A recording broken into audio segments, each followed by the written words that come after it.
Intempéries, André Duel préside une réunion de crise.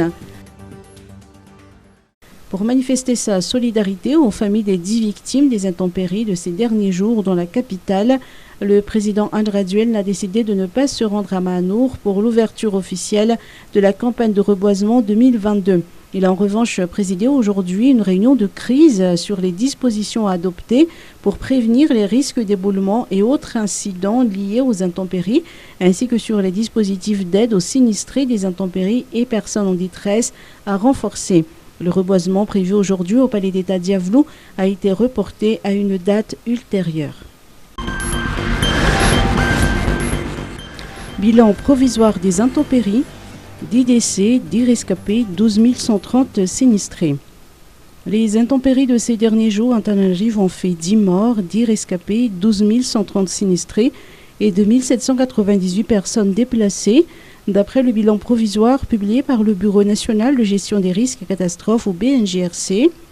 Par ailleurs, 2411 cases ou maisons sont sous les eaux et 2 autres ont été détruites.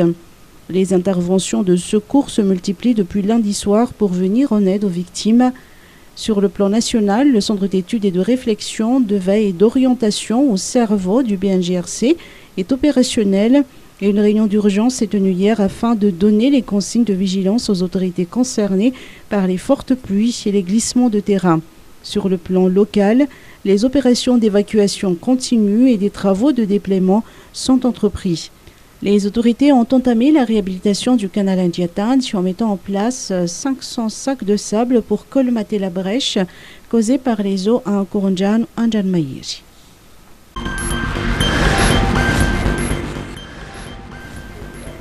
CUA, restriction de circulation.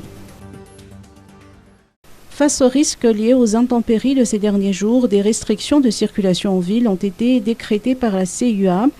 La direction des transports et de la mobilité urbaine de la CUA interdit la circulation dans la haute ville à tout véhicule de plus de 3 tonnes et la vitesse est limitée à 30 km/h. En ce qui concerne les zones basses, notamment la route d'Ig, le boulevard de Tokyo et le boulevard de l'Europe, sont interdits aux poids lourds de plus de 16 tonnes. La CUA a également annoncé que la circulation entre Faravouj et Ambuzatouv, ainsi que la rue Freddy Radiofer qui descend vers Antananj seront entièrement à sens unique. La CUA appelle les automobilistes à la vigilance face au risque d'éboulement, d'affaissement ou d'effondrement au niveau du tunnel d'Amandi. Enfin, la route en pavé reliant Andjibé et Ambujaraab vient d'être coupée à la circulation depuis hier soir, annonce la CUA. Les fortes pluies ont causé l'affaissement de la chaussée. Environnement. Ouverture de la campagne de reboisement à Mahanour.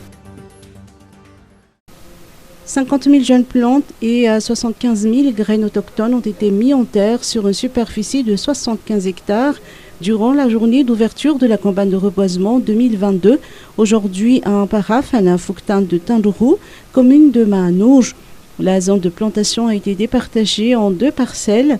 La première est destinée à la production de bois de construction et de services dont les branches peuvent être utilisées pour la fabrication de charbon de bois.